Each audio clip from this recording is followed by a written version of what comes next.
pero el que se mantenga firme hasta el fin será salvo.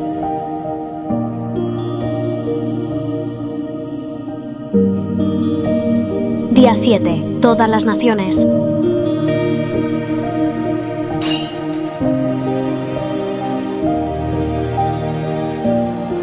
Querido oyente, te recomiendo tener siempre en mano la Biblia para verificar todo dicho por el hombre.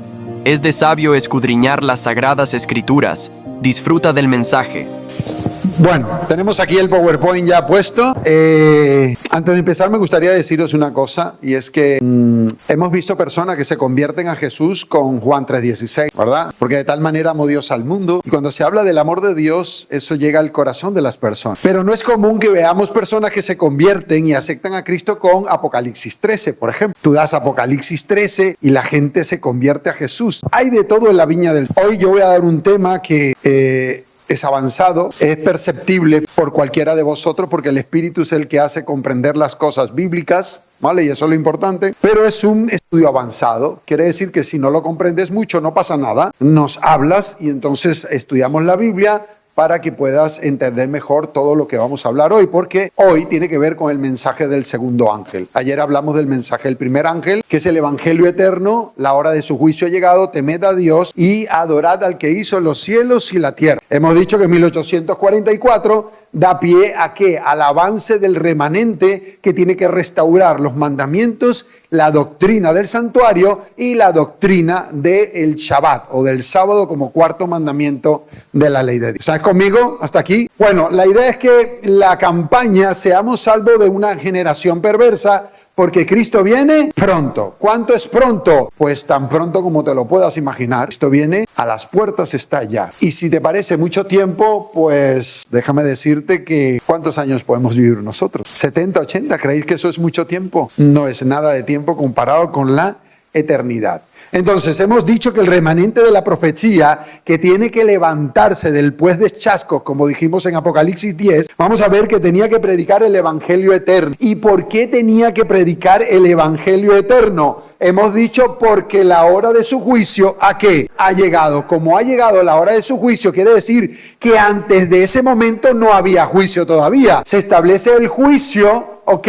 Y dijimos que el juicio empieza por la casa de Dios. Somos nosotros la iglesia. Hemos dicho varias cosas interesantes. Por eso, ¿cuál es la verdad presente del evangelio eterno para nuestra época? Ahora estamos en nuestra época. Hemos visto la verdad presente para la época de Noé. Hemos visto la verdad presente para la época de Abraham, de Moisés. Hemos visto la verdad presente para todas las épocas donde los profetas, Dios ha levantado un profeta inicial y después un profeta final, ¿sí o no? Y a partir del último profeta hemos dicho que no hay tiempo o profecías de tiempo, que es la hermana White, y a partir de eso se levanta un remanente y el remanente tiene que predicar el evangelio. Y el evangelio eterno está compuesto, ¿ok?, por varios conceptos bíblicos. Y vamos a ver cuáles son esos conceptos bíblicos, porque hemos dicho que la verdad de los tres ángeles o el mensaje de los tres ángeles es la verdad presente para nuestra época. Dijimos, temed a Dios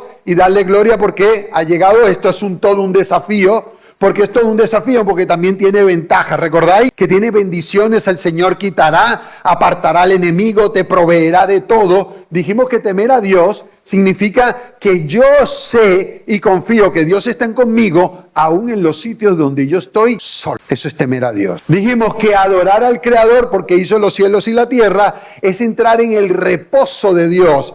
Pero dijimos también que no hay un solo reposo. Creemos que el único reposo que hay es el reposo del Shabbat. No es así. El reposo del Shabbat representa el cuarto mandamiento, pero hemos visto gente que ha entrado en el reposo del cuarto mandamiento, pero no tiene el reposo de Dios. Está en la iglesia, pero su mente está en otro lado, porque no está en el reposo de Dios. Entonces dijimos que el reposo del tiempo representa el Shabbat, el reposo de las obras. Estamos aquí, pero nuestra mente quiere seguir trabajando. No somos capaces o dejamos que el Espíritu mengue en nuestra mente y estamos un sábado aquí y estamos pensando qué vamos a hacer mañana, qué vamos a hacer el lunes y cómo lo vamos a hacer. No hemos entrado en el reposo de las obras, porque nuestra mente sigue trabajando continuamente en todos los quehaceres de esta vida. vida. Luego hablamos del reposo del pecado. ¿Qué significa eso? Bueno, significa que Él tiene poder para en nosotros no permitir que nosotros seamos pecadores. Luego hablamos del reposo de Dios, que es la confianza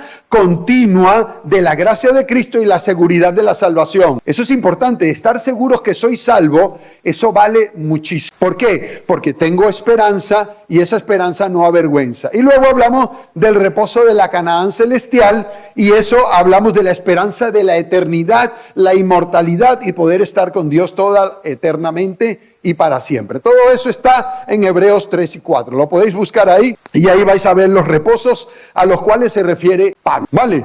Ahora, la verdad presente del Evangelio eterno para nuestra época es una suma de 3 mensajes. No es un solo mensaje, es una suma de 3 mensajes. Un mensaje que apoya al otro y otro que apoya al otro mensaje. Por eso afirma que dice el segundo ángel siguió diciendo. El primer ángel dice lo que dice. Y luego el segundo siguió diciendo. ¿Por qué? Porque se acumula el mensaje, porque el concepto que se va a dar es la suma del primer ángel con el segundo y el tercero. Esto es clave y es fundamental, porque el primero no es para una época, el segundo para otra y el tercero para otra. No es así. Es la suma y la acumulación de 3 mensajes para la generación malvada de este planeta en esta época. Y dijimos que la iglesia está ¿cómo? Está dormida, apática. Dijimos que la iglesia está como dice la Odisea. Y para ayudar a las personas a salir de la lista de los pecadores, nosotros primero tenemos que ser transformados por la gracia de Dios, tener una reforma, tener un reavivamiento en nuestras vidas, a poder ayudar a otros a venir a los pies de Jesús. Hemos dicho todo esto, ¿sí o no? ¿Estáis conmigo? Estamos haciendo un repaso de todo lo que hemos dicho. Ahora, lo importante es que sigue diciendo y hace una advertencia, ¿ok? A todas las naciones. ¿Qué significa el hecho de que esto es para todas las naciones? Bueno, dice que para todas las naciones habla de el escenario o la descripción del alcance universal de la obra de Babilonia. A todas las naciones, es decir, que todas las naciones están implicadas. Esto es una obra mundial, no es una obra de cosas pequeñas o alguna u otra nación. Está involucrada todas las naciones de la tierra en esta obra que está advirtiendo el ángel el mensaje del segundo ángel. Y ahí lo vemos. Y el mensaje que se añade a temed a Dios y adorad al que hizo los cielos, ahora dice, ¿ha caído quién? Babilonia, y dice la gran ciudad. Y ahora dice, ¿por qué ha caído? ¿Ok? Este decaimiento es un decaimiento progresivo, ya lo vamos a ir viendo. Ha caído porque ha hecho algo, ha hecho beber a todas las naciones de la tierra el vino de su fornicación. Ahora, para saber lo que ha hecho Babilonia, tenemos que saber quién es Babilonia, ¿sí o no? ¿Creéis que tenemos que describir primero quién es Babilonia para poder saber qué es lo que ha hecho Babilonia, que le ha hecho daño a todas las naciones de la tierra? ¿Sí o no? Deberíamos describir quién es Babilonia entonces. Ahora, aquí hay una repercusión directa a Isaías. El Antiguo Testamento está lleno de Babilonia. Está lleno de Babilonia porque antiguamente fue un imperio. Y ese imperio tuvo algunas enseñanzas para la época de Babilonia simbólica en el Nuevo Testamento o en Apocalipsis. ¿Estáis conmigo? ¿Hasta aquí quién está entendiendo? Muy bien, estamos entendiendo. Ahí dice, Isaías dice que cayó Babilonia. Bueno, ¿cómo es posible que va cayendo pero ya cayó? Isaías está diciendo cayó Babilonia y todos los ídolos de sus dioses, dice, quebrantó en tierra. ¿Qué me está enseñando Isaías? Que ya la Babilonia antigua, la literal, cayó. ¿Y cuál fue la razón por la que cayó? Que era una nación como idólatra pagana. Muy bien, era idólatra en todos los sentidos. Entonces, Babilonia la moderna, la simbólica, va a tener el mismo problema. Porque si esta cayó por esto, esta va a caer por lo mismo, añadiendo otras razones por las cuales va a caer. Cayó Babilonia, y los ídolos de Babilonia, en esta época, los ídolos de Babilonia evitó que Babilonia cayera. ¿Sí o no? No lo evitó. Por muchos ídolos que tenga la raza humana, por muchos ídolos que haga el ser humano para poder hacer 1000 cosas, ninguno tiene el poder de hacer que se mantenga, porque no son creadores y realmente no son Dios. ¿Qué me está demostrando la Babilonia del Antiguo Testamento? Que aunque era orgullosa y pretendía ser la gloria del mundo de aquella época, sus dioses no frenaron su caída. ¿Qué me está diciendo para la época del Nuevo Testamento? Para la época de Apocalipsis, que a pesar de toda su gloria y de todo su poder, tampoco evitará que caiga. Nada evitará que caiga, porque la profecía así lo está indicando. No pudieron protegerlos aquí y no los van a poder proteger en este lugar. Me vais a entender mejor cuando identifiquemos quién es Babilonia. Cuando identifiquemos a Babilonia. Por eso la pregunta es, ¿cuál es la identidad de Babilonia simbólica en la profecía? ¿Estamos hablando de qué? Estamos hablando de Apocalipsis. Ahora, yo no tengo tiempo porque hay tantos textos de Babilonia, antiguamente la literal, que todos esos textos me van a ayudar a entender lo de Apocalipsis. Pero yo no tengo tiempo para sacar todos los textos de Babilonia literal en el Antiguo Testamento para que podamos comprender de mejor forma lo que va a pasar con Babilonia en el Nuevo Testamento. Entonces yo voy a tirar del espíritu de profecía para que nos ayude. Y después en otro momento estudiaremos otras cosas. ¿Os parece bien? Es que no hay forma de hacerlo en 40 minutos. Entonces, ¿cuál es la identidad de Babilonia, la simbólica?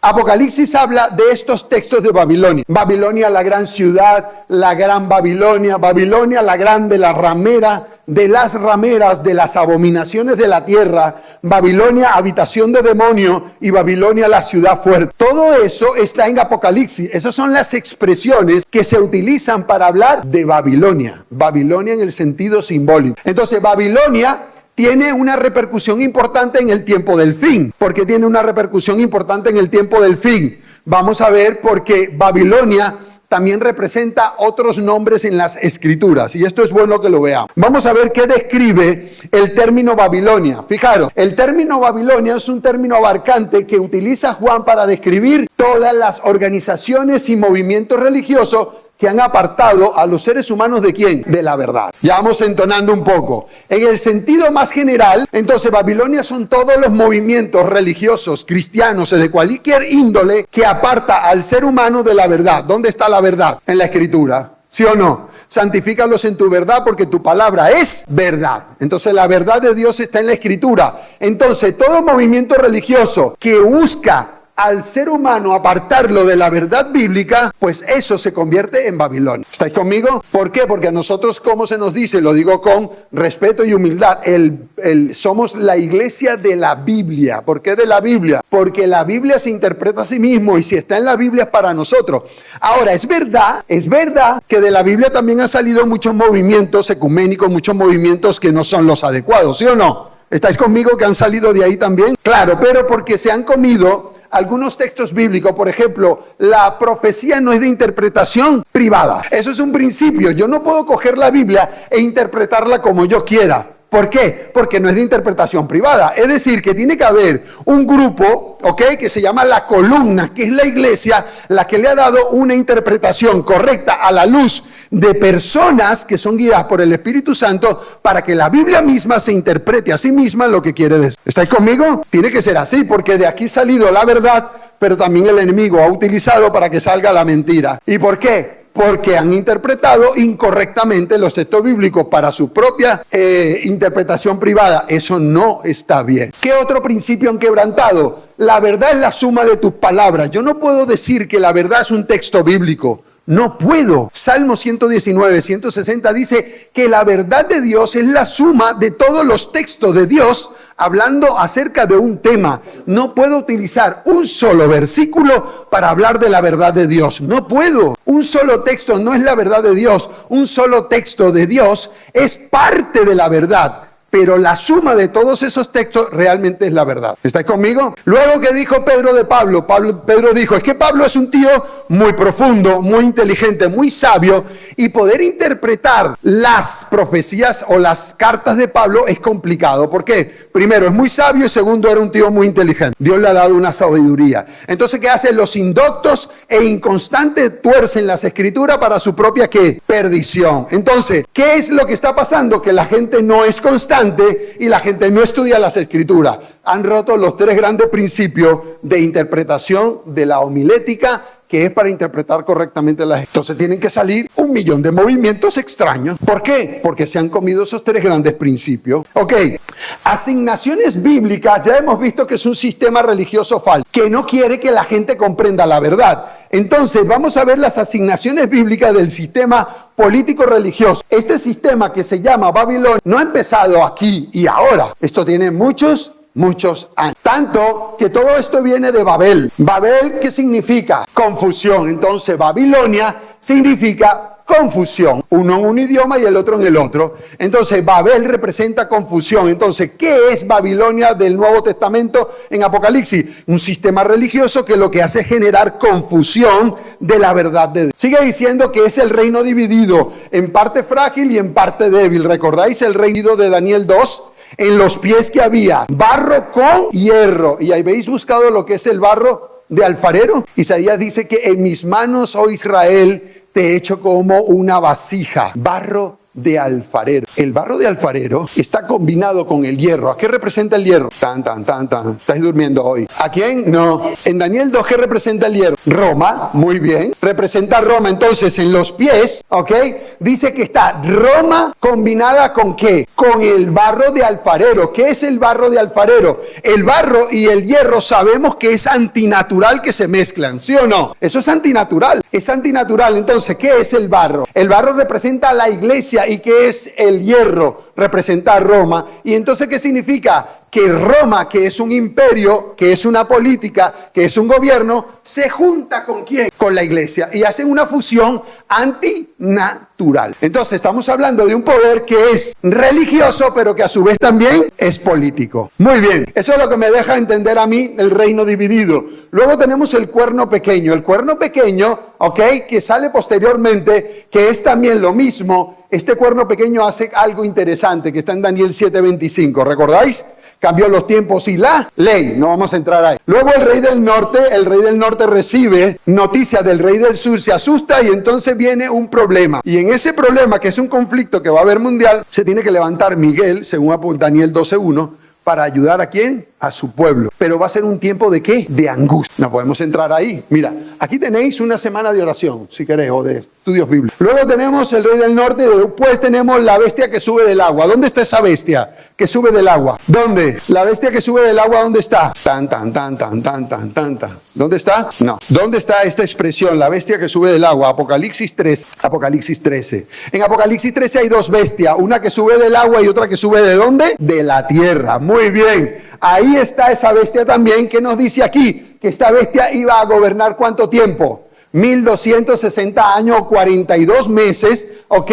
Y esta bestia dice que gobernaría tiempo y la mitad de un tiempo, que son las 3 expresiones, es la misma cantidad de tiempo. 1260 años, del 10 de febrero del 538 al 10 de febrero de 1798. Aquí tiene que ver con ¿qué? Tiene que ver con el hecho de que en la época de Napoleón Bonaparte se le quita el poder al papado. Muy bien, seguimos adelante. Después tenemos todas las Babilonias de Apocalipsis. ¿Recordáis? Las que leímos antes. Babilonia la gran ramera, Babilonia la gran ciudad, Babilonia la grande. Todo eso. ¿Qué es todo esto? Esto es un mar de información. Aquí se te muestra algo de Babel, confusión, todo en contra de Dios. Aquí que se te muestra que es un gobierno político religioso. Aquí que te muestra que va a hacer un montón de cosas en cuanto a la religión. Aquí que te muestra que hay conflictos políticos entre unos y otros. Aquí que te muestra que se fusiona con la bestia que sube de la tierra. Y aquí que te muestra todo un montón de cosas que hacen Apocalipsis. Todo esto, si no lo estudias, no te das cuenta de lo que es Babilonia. ¿Cómo es Babilonia en el sentido espiritual y literal? Porque hay un sentido simbólico espiritual y un sentido literal. ¿Cómo es Babilonia? Dice, Babilonia, hermosura de reino, ornamento de la grandeza de los caldeos. ¿Será como qué? ¿Cómo es Babilonia en el sentido espiritual? Como Sodoma y Gomorra. O sea que estamos hablando, ¿ok? Estamos hablando de un reino que está ejecutando un pecado que es terrible. Sodoma y Gomorra, ¿qué pasó con ellos? Fueron destruidos ¿por quién? Con fuego y azufre. ¿Y cómo va a ser destruida la Babilonia del Nuevo Testamento? Muy bien, ¿aquí qué representa esto? Pues representa politeísmo y pecado en extremo. ¿Por qué politeísmo? Porque Babilonia, recordáis, es confusión, puerta de entrada para todos los dioses. Y aquí viene y te dice, ¿en qué crees tú? bueno, yo creo en el, que ni siquiera sé cómo se llaman, en cualquier cosa. Tú dices, pasa por aquí, no pasa nada, tú dame el voto, pasa por aquí. Y confiamos en ti también. ¿Qué significa el término Babilonia? Y aquí lo vamos a ver, la palabra Babilonia, en el conflicto de los siglos, la palabra Babilonia deriva de Babel y significa confusión. Se emplea en las Santas Escrituras para designar las varias formas de religiones falsas y apóstatas. Conflicto de los... ¿Ya sabéis lo que es Babilonia? Babilonia es todos los sistemas religiosos de este mundo que han hecho ¿qué cosa? Que han ido en contra de Dios y que han apartado a los seres humanos de la verdad. Y esto es interesante porque los gobernadores de Babilonia en la época antigua, ellos no dudaron en llamarle a su ciudad la puerta de los dioses que regulan las cosas en la tierra. ¿Qué os parece? O sea que necesitábamos lluvia, había un dios para la lluvia. Necesitábamos sol, había un dios para el sol. Necesitábamos que parieran las vacas, un dios para las vacas. Necesitábamos agua, un dios para el agua. Para todo tenían un dios porque se supone que esos dioses babilónicos controlaban todas las cosas que sucedían ¿en dónde? Aquí en esta tierra. Estos dioses controlaban todas las circunstancias que ocurrían en este planeta. Babilonia, la gran ciudad, 44 hectáreas sobre 7 colinas, el Vaticano, la Plaza San Pedro. Aquí nos da una clase mejor Marco. ¿Por qué se declara que es la gran ciudad? Es interesantísimo. ¿Por qué se declara que es la gran ciudad? Fijaros, se declara además de Babilonia, que Babilonia es aquella gran ciudad la cual tiene el imperio, escuchad bien, el imperio sobre los reyes de la ¿qué? De la tierra. Hubo un momento específico donde la Iglesia Católica controlaba incluso a los reyes. Hoy día, ¿quién es el único que se le inclina? O sea, todo el mundo se le inclina a los reyes, ¿sí o no? Pero los reyes se le inclinan ¿a quién? Al Papa. Entonces vamos a ver que el imperio de los reyes, y ellos ahora no tienen el poder absoluto, lo tuvieron durante 1260 años hasta que recibieron la herida en la cabeza. ¿Qué es la herida en la cabeza? ¿Sabéis lo que es la herida en la cabeza? La herida en la cabeza es que al poder religioso se le quitó el poder civil, pero dice que será sanada nuevamente la herida. ¿Qué significa? El poder religioso va a volver a obtener el poder civil. Entonces, ¿va a volver a controlar los reyes de la tierra? Sí. Dice que todos los reyes de la tierra serán en pos de él. Tanto que le van a permitir no comprar ni... ¿Estáis conmigo? ¿Estáis? Sí. Dice, potencia por lo tanto, siglos dominó con despotismo sobre los monarcas de la cristiandad. ¿Quién es? No lo digo yo. Ahí está, es Roma. Muy bien. Aquí tenemos una foto a nivel satelital de lo que representan esas 44 hectáreas donde se manifiesta la gran ciudad. Ahora, una cosa es la situación geográfica, y la Biblia no solo apunta a eso para que tú sepas ubicarla, sino que otra cosa son los dirigentes y las personas que toman las decisiones ahí dentro. ¿Estáis conmigo? Dios no quiere hacer énfasis en el lugar donde se encuentra, sino en las personas que lo dirigen. Pero para que tú entiendas y sepas ubicarlo, Él tiene que ubicarlo en un sitio específico. ¿En dónde? En la gran ciudad. Por eso, Babilonia la grande, la ramera de todas las rameras, la abominación de toda la tierra. Dijimos que es la grande para que sepas ubicarla, pero ahora es la ramera de todas las rameras. ¿Y a qué se refiere esa descripción de la ramera de todas las rameras? Fijaros, Babilonia la grande es el nombre con que se inspira. La inspiración se refiere a la gran triple unión religiosa del papado, protestantismo, apóstata y el espiritismo. ¿Y qué es esto, pastor? ¿Cómo se designa esta triple alianza en las escrituras? Pues se despeja así. Y vi salir de la boca del dragón y de la boca de la bestia y de la boca del falso profeta 3 espíritus inmundos a manera de ¿qué? La triple alianza satánica. Como hay una unidad entre el Padre, el Hijo y el Espíritu, pues Satanás quiere ser una triple alianza satánica. ¿Cuál es esa triple alianza? El dragón. ¿Quién representa el dragón? Muy bien, al enemigo, pero el enemigo, que el dragón escarlata, es quien usa el enemigo. A ver, ¿quién quería matar a Jesús cuando nació? Herodes, los fariseos, Satanás. ¿Y a quién usó? A Herodes. Muy bien. Entonces, ¿el dragón a quién usa para hacer lo que va a hacer? Muy bien, a la gran ciudad. ¿Y cómo la va a usar? A través del profetismo y a través también del espiritismo. Y esa triple unión va a ser un desastre en este mundo. Por eso dice así, joya de los testimonios, tomo 2, cuando el profetismo extienda la mano a través del abismo para asir la mano del poder romano, profetismo, romanismo. Dice, cuando se incline por encima del abismo para darle la mano con el espiritismo, ¿qué va a suceder? triple ¿qué? Triple unión. Y entonces dice que va a repudiar, van a hacer provisión, la mentira de seducciones papales la van a adoptar, la van a hacer de ellos y van a hacer un desastre en esta tierra.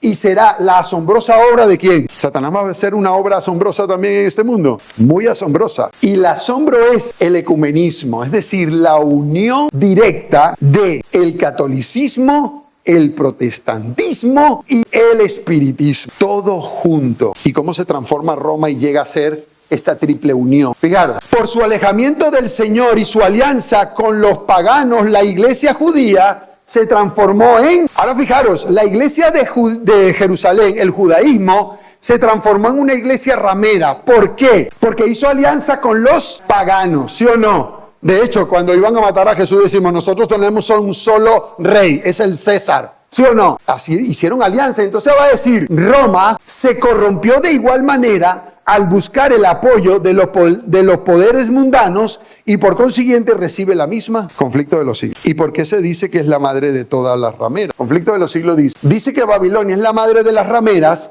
sus hijas es madre, ¿por qué? ¿Qué representa a la mujer en la Biblia? La iglesia. Muy bien, en sentido simbólico. Entonces es madre porque tiene hijas. Y aquí lo importante es que veamos a Herodía y a su hija. ¿Ok?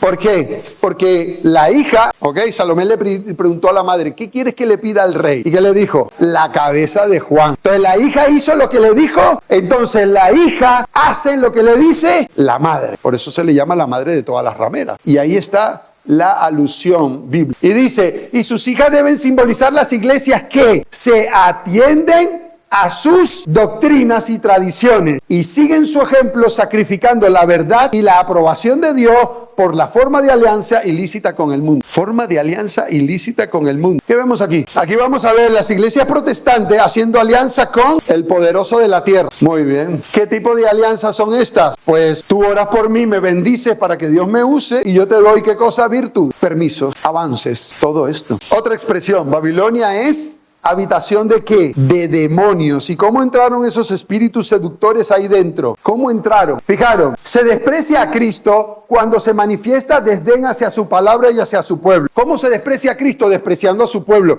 Por eso cada vez que yo veo a alguien hablando mal de la iglesia, de su iglesia en la que pertenece, pues está haciendo, ¿sabes qué? Está hablando es contra Cristo. Está hablando contra Cristo. Así hables solo de una persona, está hablando. Es más, la Biblia no te dice que ni siquiera hables de la cizaña. El Señor no te ha permitido hablar mal ni de la cizaña. No se te ha permitido porque tú no sabes ni quién es trigo ni quién es cizaña. El único que conoce el corazón es ¿quién? Es Dios. Cuando tú hablas mal de la iglesia de Dios, tú estás hablando mal de Cristo, estás hablando mal de su palabra. Deja de hablar de la gente de la iglesia. Deja de hablar de los hermanos de la iglesia. ¿Por qué? Porque la crítica sabe qué hizo con los danitas. La crítica quitó a los danitas de la lista de las 12 tribus que van a entrar en el reino de los cielos. Si no, revísalo en Apocalipsis 7 y vas a ver las 12 tribus y no están los danitas. No están. ¿Y quién tomó su lugar? Los hijos de José, la media tribu de Manasés. ¿Y por qué no están? Porque criticaban continuamente a las 11 tribus diferentes, a las otras. Por favor, sabemos estas cosas y vamos a seguir criticando los unos a los otros. Yo creo que no me da tiempo. ¿Cómo estamos hasta aquí? ¿Bien? ¿Cansados? Bueno, me vais a tener solo hasta mañana, así que dame una oportunidad más. Vale. Dice, conforme vayan siendo aceptadas las enseñanzas del espiritismo, ¿qué es lo que va a entrar en las iglesias? El espiritismo. ¿Qué es lo que va a entrar en las iglesias? El espiritismo. Y dice, porque van a ir adoptando las enseñanzas. No estamos hablando aquí estamos hablando de enseñanzas, doctrinas y falsas enseñanzas. Dice, irán desapareciendo las vallas impuestas en el corazón carnal y la religión se convertirá en un manto para cubrir bajas iniquidades. Conflicto de los siglos, no soy yo. Sigue diciendo, las creencias en la manifestación espiritista abre el campo. Nosotros nos preocupamos de los formalismos, pero no nos preocupamos del espiritismo, no nos preocupa. Lo que nos debe preocupar a nosotros es que no entre el espiritismo. No estamos hablando ni de formalismo ni de canciones, que también hay que tener un formalismo en todas estas cosas, porque yo creo que la iglesia tiene que guardar una forma porque Dios es un Dios de orden, ¿ok? Pero no te enfoques en cosas que no son las que Dios está diciendo. Hay que tener cuidado con las doctrinas de demonios y de este modo se dejarán sentir en las iglesias la influencia de los ángeles. ¿Quién creéis que va a controlar esas iglesias? ¿Y qué va a pasar en esas iglesias? Va a haber prodigios, señales y milagros. Claro, porque ¿qué tienen que apoyar? Ellos tienen que apoyar de alguna manera el hecho de que esas iglesias son las verdaderas. ¿Y son las verdaderas por qué? Porque hay milagros, ¿sí o no? Pero entonces cuando viene y le dice el Señor, en tu nombre hicimos milagros, en tu nombre atamos demonios, en tu nombre los echamos fuera. ¿Qué le dice Jesús? Apartados de mí. Y son cristianos porque en tu nombre son movimientos cristianos. Espiritismo en la iglesia cristiana, la verdad sobre el espiritismo. El espiritismo en la iglesia pentecostal. Se empieza a mover un montón de cosas que tú dices, la profecía se va cumpliendo. ¿Y nosotros qué estamos haciendo? No, estamos trabajando mucho. Y eso no está mal, ¿eh? Tenemos que hacer que progrese el país. Pero ¿y tú cómo progresas por dentro? Babilonia, la habitación de demonios. ¿Sabes lo que es una habitación, no? Un lugar donde viven los demonios. Nosotros todavía enfrascados en cositas entre nosotros. Este hermano no me saluda. Aquel me dijo aquel cosa. Y los demonios tratando de hacer de las suyas aquí dentro. No aquí dentro. En todos lados donde se le permite. ¿Ok? Babilonia, la ciudad fuerte. Estamos estudiando las descripciones de Babilonia en el Nuevo Testamento, en Apocalipsis, ¿sí o no? Dice entonces, las mercaderes de la tierra se han enriquecido. ¿Por qué es la fuerte? Porque tiene ¿qué? Bueno, ¿por qué es la fuerte? ¿Sabes por qué? Porque tiene la economía mundial en sus manos. De hecho, aquí se dice, en el Vaticano se dice, y no lo digo yo, lo dice una página, se dice así: el Vaticano posee riquezas para acabar con la pobreza mundial 2 veces. La ciudad fuerte. ¿Sabes por qué les hace fuerte? Porque tienen el control económico del mundo también. ¿Qué advierte al mismo tiempo y aconseja el Señor a su pueblo? ¿Cuál es la advertencia de Dios ante toda acción? Dios le dice a todos los que están en ese grupo religioso, salid de ahí. De hecho, Dios les llama como, allí hay un montón de gente. Yo era de ahí. Mi madre era de ahí. Y por el poder del Espíritu de Dios y su gracia, llamó a mi corazón. Salí de ese poder religioso político y hoy estoy aquí confiado, con seguridad, porque estudio la Biblia y porque Dios me ha permitido comprender estas cosas que es para todos nosotros. Pero allí tenemos un montón de familiares todavía, ¿sí o no? No tenemos un montón de familiares, queremos que salgan. ¿Sabe qué hay que predicar? El mensaje de los 3, pero demostrados. Porque es que yo vengo y le digo por ejemplo, le digo a mi primo es católico y vengo y le digo, ¿sabes que la bestia es esto? Y me dice, ¿estás loco? Pero si yo le demuestro bíblicamente y que no sea yo el que lo dice, sino Dios, ¿no es diferente? ¿Verdad que sí? Es muy diferente. Luego dice el 5, porque por sus pecados ha llegado hasta ¿dónde? ¿En qué momento llegó el pecado hasta el cielo que Dios tuvo que exterminar la raza? Muy bien, los antidiluvianos. ¿Sabe lo que tiene que pasar para llegar el pecado hasta el cielo? Tiene que ser amplio, grande, tiene que ser mucho. Pues el pecado de esta Babilonia, que tiene tantos años desviando a los seres humanos de la verdad de Dios, Dios lo va a ver como un insulto muy grave al cielo, muy grave. Claro, entonces ya sabemos qué es Babilonia, ya la tenemos identificada. Pregunto, ¿qué significa beber del vino de su furor? Dice, el beber es símbolo que describe la aceptación de las falsas doctrinas que le ha hecho de alguna forma, sea voluntaria o involuntaria, enseñando eso al mundo entero. Yo domino el control de la educación porque yo soy la iglesia. ¿Qué se va a enseñar en la iglesia? Lo que yo diga. Porque voy a coger a los niños desde chiquitito y les voy a ir a enseñar que el que tiene el poder es la iglesia y el que tiene el poder es la tradición y el que tiene el poder es el papado y que Dios no existe y que lo que existe es la evolución. Y empiezo a enseñar a los niños y tienen cuando crecen un cacao mental del tamaño de un planeta que cuando llegan a los 15 años dice, ¿dónde está Dios? Dios no existe. ¿Sí o no? ¿Estáis conmigo? ¿Por qué? Porque te enseñan la ciencia de la naturaleza quitando a Dios del centro de la naturaleza. Y lo tienen bien montado. ¿Por qué? Porque ellos son los que dicen qué es lo que hay que enseñar. Yo le digo, gracias Señor, porque me permitiste comprender estas cosas.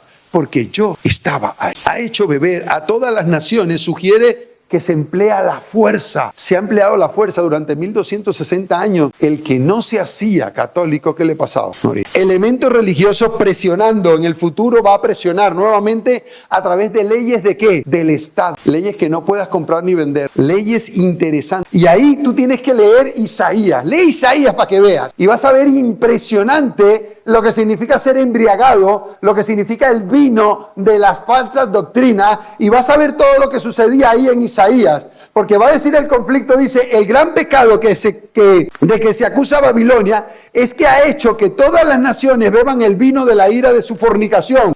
Esta copa embriagadora que ofrece al mundo representa las falsas doctrinas, el cambio del sábado al domingo, el bautismo de inmersión por aspersión, el estado inocente de los muertos por la inocencia de los muertos eternos, el infierno, todo este tipo de cosas que ha hecho en este planeta Tierra. Si yo lo estoy enseñando desde el año 38 después de Cristo hasta hoy, ¿cuántos años tengo enseñando todo esto? ¿Verdad que son muchos? Entonces, ¿qué dice? La tradición es la que tiene el poder. Porque la tradición dice que desde el 538 estoy enseñando todas estas cosas a la raza humana. Falsa doctrina. Y se los enseña incluso a los magnates de la tierra. Entonces viene un premio Nobel, coge una cámara, se pone delante de la cámara. Stephen Hawking, antes de morir, se pone delante de la cámara y y en el vídeo dice, Dios no existe. Lo manda para las redes y cuántas millones de personas lo ven. Y la gente ve viendo lo que dice Stephen Hawking acerca de que Dios no existe. Porque él, cuando estudió el macrouniverso, no lo vio. Qué bonito, ¿verdad? Y entonces la gente bebe de eso, la gente toma de eso, la gente aprende de eso. Y cuando tú hablas con él de Dios, ¿qué es lo que te dice la gente? Lo que escuchó a aquel decir. Y eso es lo que está el mundo. ¿Y qué representa el vino? Las falsas doctrinas. Entonces, ¿qué ha hecho Babilonia? Ha hecho beber a todas las naciones de la tierra falsas doctrinas. ¿Sí o no? ¿Y quiénes son las hijas? Las hijas son todas aquellas que adoptan las mismas doctrinas para enseñar. Esas son todas. Y lo que voy a decir, lo voy a decir con mucha humildad y con mucha responsabilidad. La única iglesia que no vive el domingo de la Iglesia Católica es la del séptimo día y los judíos. Aunque ya hay algunos movimientos que se llaman bautistas del séptimo día, pentecostales del séptimo día. Es decir, que hay gente que está aceptando el ¿qué? El reposo de Dios, se están entrando en el reposo de Dios, se están convirtiendo a Dios y están haciendo cosas grandes de Dios a través de ellos. Porque Dios dice, no se ha doblado la rodilla de 7,000. Los tengo todavía ahí reservados para el tiempo del fin. Quizás tú querías escuchar que Dios te ama. Está bien, ¿sí o no? Pero de vez en cuando tenemos que ver qué es lo que está haciendo Babilonia, o quién es Babilonia, o cómo se comporta Babilonia, o qué es lo que va a pasar con esta triple alianza satánica. Por eso cuando veas que se están acercando entre ellos, la cosa plantea un final inmediato. Se plantea un final inmediato. Un acercamiento entre el protestantismo, el catolicismo y el espiritismo parece que está en oculto, pero un acercamiento entre esos tres es cumplimiento profético. ¿Sí? Cuando veas el acercamiento del Vaticano con los Estados Unidos, la cosa se plantea por ahí también. Dejemos de luchar entre nosotros. Hay que predicar esto a la gente. Decirle que Cristo vive y reina, es el único que lo puede salir. Porque el Señor le está diciendo, salid ya, pueblo mío, salid de ahí. Vamos a ponernos en pie. Yo estoy muy agradecido con Dios porque sacó a mi padre y a mi madre de ahí. Y si esos sí eran católicos rajados. Y recuerdo que nos llevaba a misa casi obligado los domingos. Sí, íbamos a misa todos los domingos. Y estábamos ahí y me sabía las canciones. ¿Sabéis que me aprendí los 10 mandamientos de la Iglesia Católica, del catecismo? Me lo aprendí de memoria. Yo le decía un día a mi madre, mamá, dime cuáles son los 10 mandatos. Y me lo empezó a decir. Le dije, ahora coge Éxodo 20 y léelo para ver si son igual. Ese día me dijo, oye, ¿qué pasó aquí? ¿Qué pasó aquí? Le dije, ves, mamá, muchos años engañándonos. ¿Sabéis que los DVD que me dio Pedro, había uno que hablaba del cambio de los mandamientos? Ese día lloré y mi esposa me decía, ¿por qué estás llorando? Estoy llorando de felicidad. ¿Sabes por qué? Porque he visto algo que no había visto. Y sentí que era como una perla del cielo que estaba cayendo en mi mente y en mi corazón. Y ese día dije, Señor, gracias, porque me has permitido ver esto.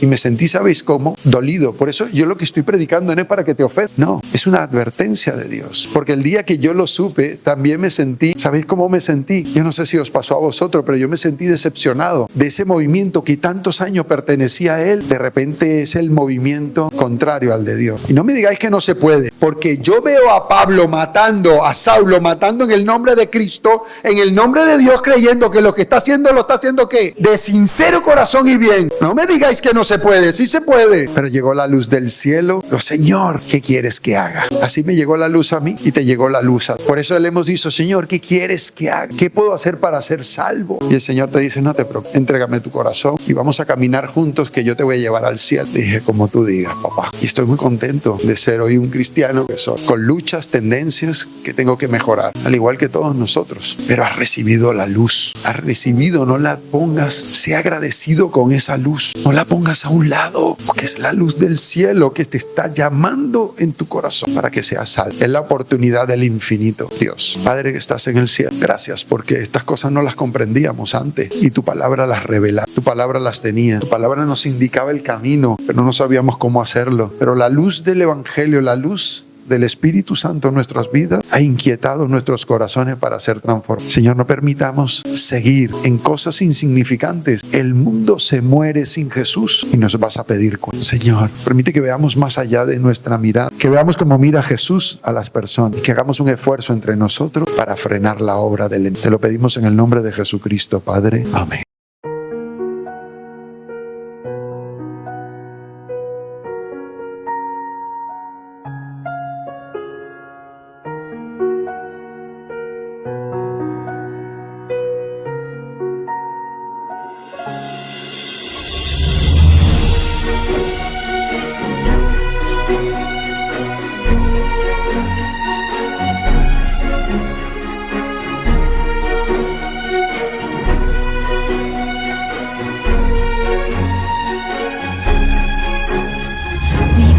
En un mundo lleno de oscuridad, solo vemos dolor y maldad.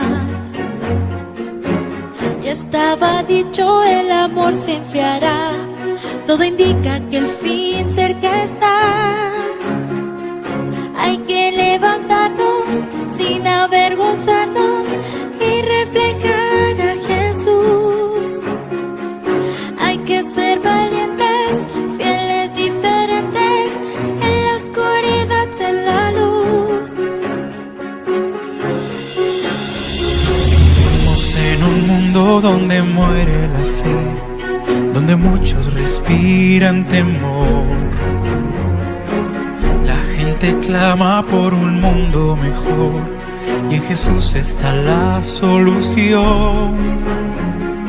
Hay que levantarnos, hay que esforzarnos y predicar de Jesús. Hay que ser valientes, fieles, diferentes, en la oscuridad ser la luz. Es momento que todos vean a Jesús en mi ciudad, que conozcan hoy su bandera, que conozcan la verdad. Tenemos el gran privilegio de anunciar que viene ya. Hoy el mundo verá a Jesús en mi ciudad.